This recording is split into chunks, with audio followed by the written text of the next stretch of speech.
Ronaldo कहता है कि अगर आप ये यकीन नहीं करते कि आप बेस्ट हैं तो आप वो सब अचीव नहीं कर सकते जो कुछ अचीव करने के काबिल आप हैं। हम में से अक्सर इसी बात में मार खा जाते हैं और नाकाम हो जाते हैं कि वो अपनी स्ट्रेंथ को नहीं समझते, अपने आप पे यकीन नहीं रखते।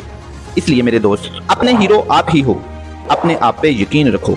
रोनाल्डो दुनिया का सबसे बेस्ट फुटबॉलर ऐसे ही नहीं बन गया। वो कहता है कि मैं अपने आप को दुनिया के बेस्ट फुटबॉलर के तौर पे देखता हूँ। याद रखो मेरे दोस्त, आप जैसा खुद को देखते हैं, आप जैसा खुद को समझते हैं, आप वैसे ही बन जाते हैं। बस आज से अपने आप को बड़ा इंसान समझना, मानना और यकीन करना शुरू कर दो। एक दिन आप भी बड़े बन जाओगे।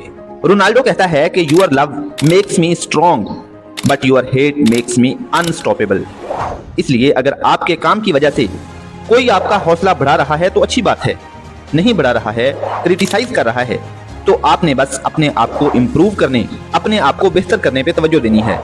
अपनी स्टडी, अपनी स्किल को बेहतर करने पे और सीखने पे तवज्जो देनी है और आपको भी अनस्टॉपेबल बनना है।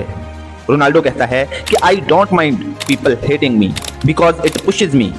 इसीलिए कहते हैं कि सबसे बड़ा रोग क्या कहेंगे लोग, जिसने ये रोग खत्म कर दिया और लोगों की बातों की परवाह किए बगैर मेहनत करता रहा, आगे बढ़ता रहा, उसकी कामयाबी तय है। तमाशाई शोर मचाते ही हैं, रास्ते के कुत्ते भौंकते ही हैं, लेकिन आपको उनकी वजह से डिस्ट्रैक्ट नहीं होना। आपको बस आगे बढ़ना है, सीखना है, खुद पे काम करना है, खुद को हर आने वाले दिन इंप्रूव करना है। क्योंकि रोनाल्डो कहता है कि talent without hard working is nothing. So hard work करते रहें, कभी ना घबराएं और कभी ना उकताएं। एक दौर आपका भी आएगा। ऐसी ही एजुकेशनल और मोटिवेशनल वीडियोस के लिए like, share, subscribe. Love you all.